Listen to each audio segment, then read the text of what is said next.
Hey, I'm Roger. Have you ever made any rash purchases? The ones when you get back home, you felt petty for your own stupidity and just go back to the store and return the things you bought? Here's the thing. I recently sort of bought myself a girlfriend. No, I'm not a millionaire or anything, and the family I come from is pretty average in terms of income, because my dad's a carpenter and my mom's an illustrator.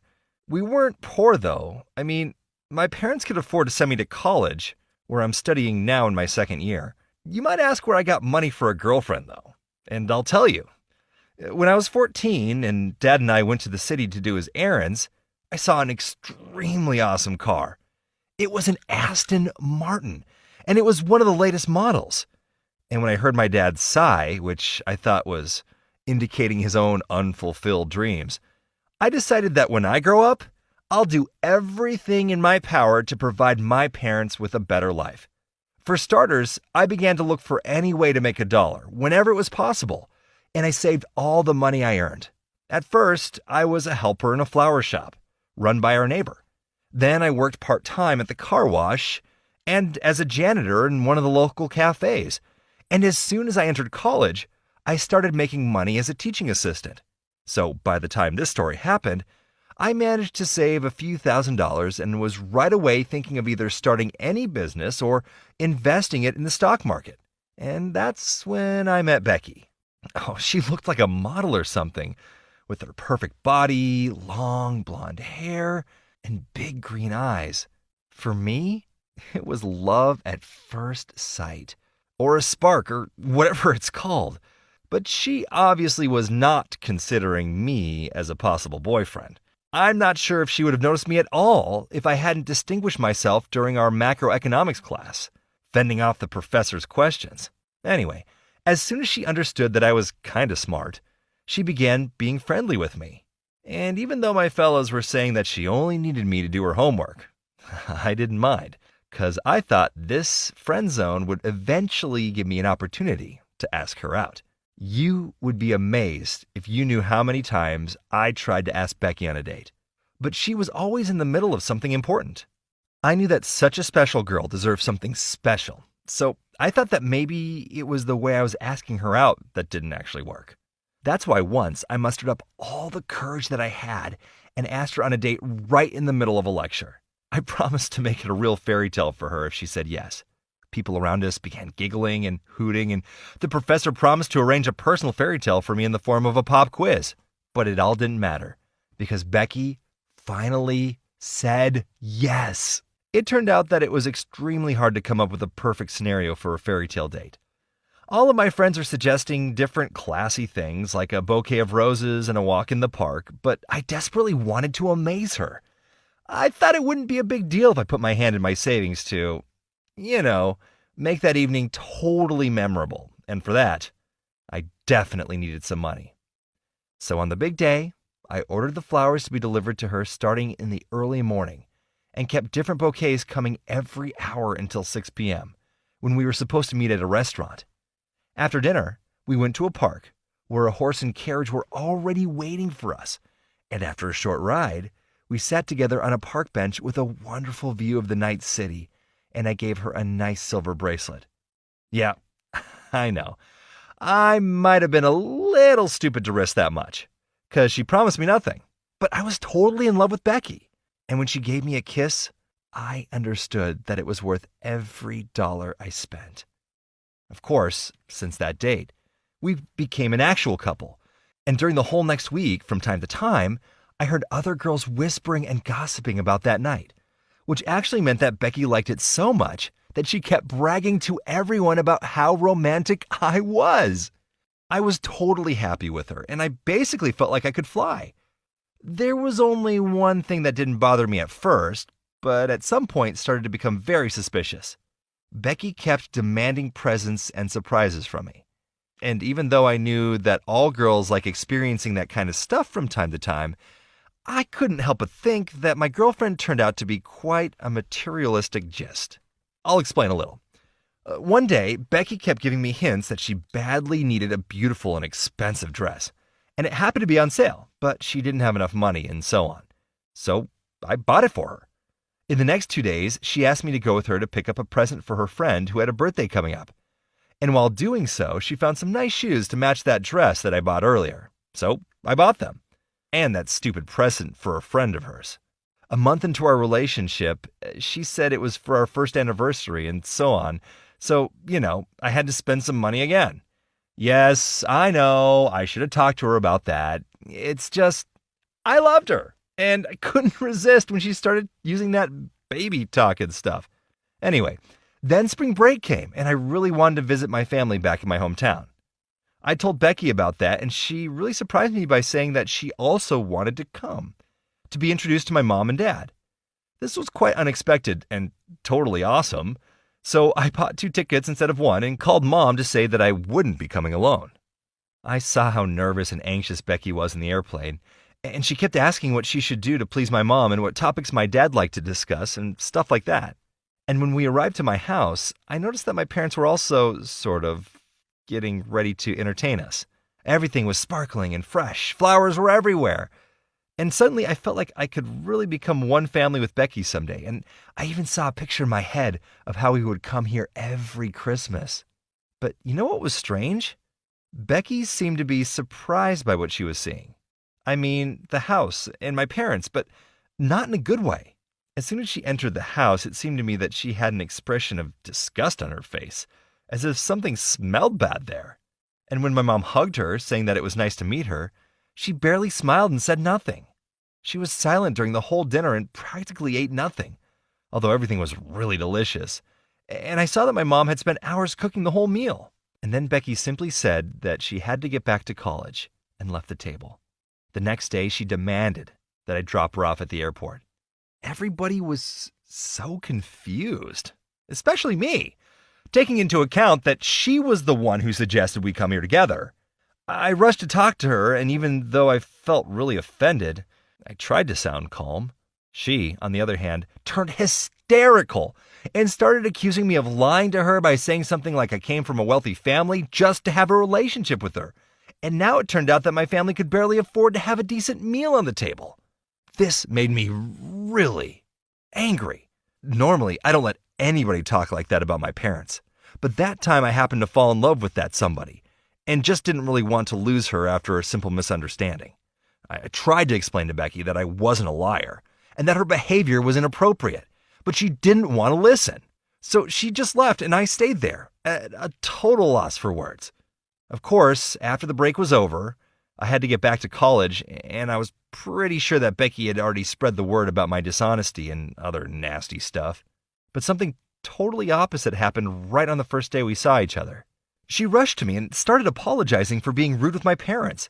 And she said that she regretted what she had done the moment she left my house, and many other really surprising things. Honestly, at that moment, I seriously thought she might be suffering from a bipolar disorder or something, because she really behaved like a totally different girl. This made me happy, though, since I was still in love with her and missed her badly. Later that day, when I told my fellows about the amazing change in Becky's attitude, they already knew about our far from being a nice trip to my parents' story. One of them, Sam, made a confession, and after that, things sort of fell into place. He said that soon after Becky returned, he heard her telling her girlfriend some pretty crappy things about my family and our home. As a good friend, he couldn't let her do that, and in an attempt to protect me, he came up with a story that my family was extremely rich, and that day, when she saw that house that she didn't like much, it was a simple test for her in order for me to find out whether she was a gold digger or not. Judging by her behavior, he told her that she failed it. I couldn't believe that this was true. It actually meant that the girl I cared so much about had changed her mind, not because she regretted that she dumped me, but because she thought I was rich. This also meant that she initially wasn't hooked on me, but on the money I spent to amaze her. Sam also said that he didn't want her to come back to me, but he just wanted to teach her a lesson or something. Now, as y'all might have guessed, Becky is the one who's trying to keep our relationship intact. Truly, I don't have any money for expensive gifts anymore. I spent most of it during the first month of our relationship. So now I'm again kind of saving hard to fulfill my dreams. I'm still into Becky, even after everything I know about her. I just hope that maybe someday, when the time comes for me to reveal the truth, she will already be in love with me, and not with my mythical money.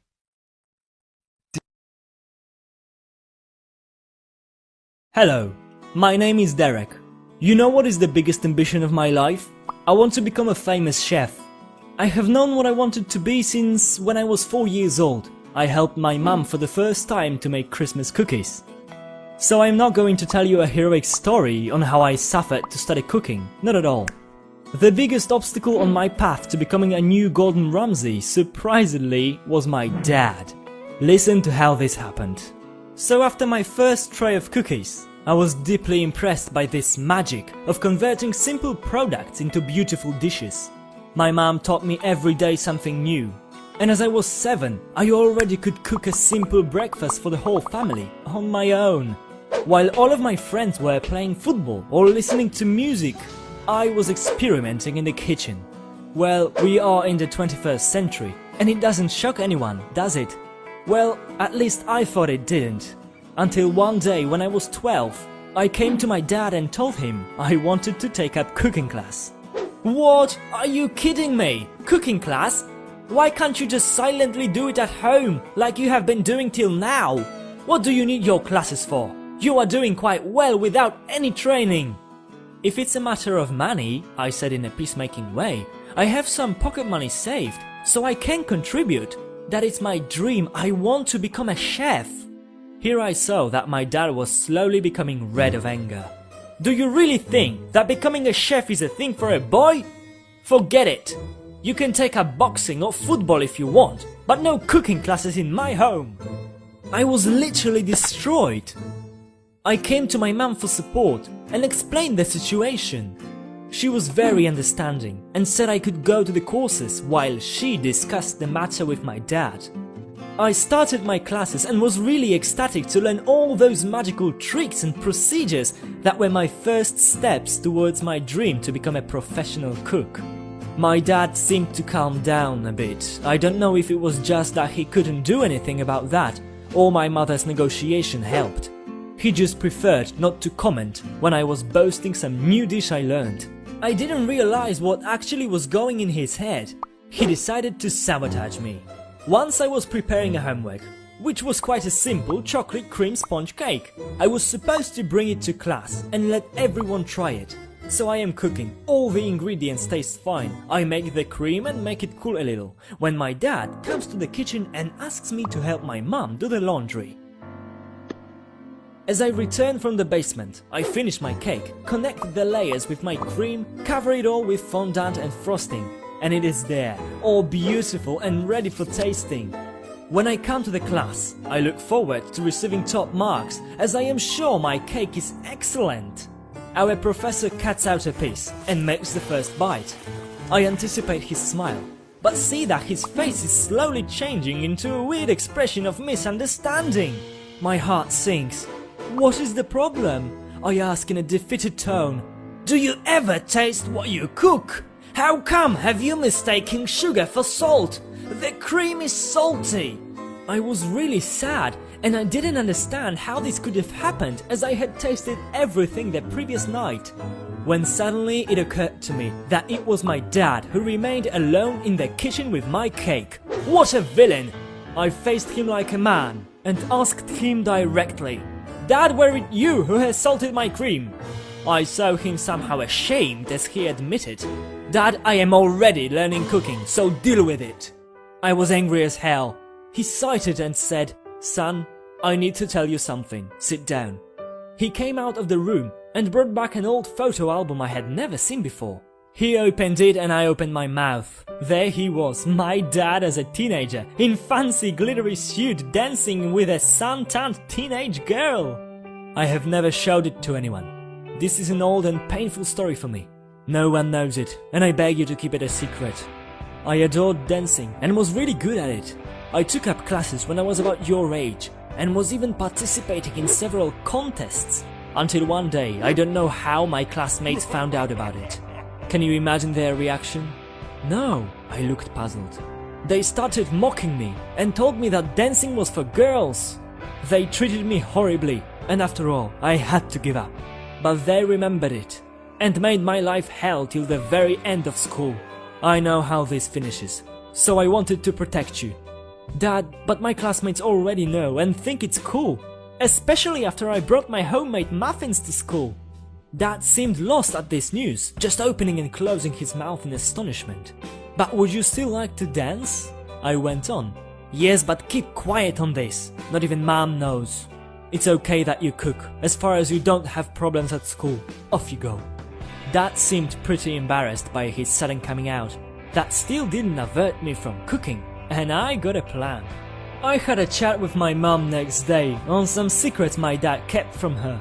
She gave me a sly smile and never commented, but I soon found out that my parents took up tango classes.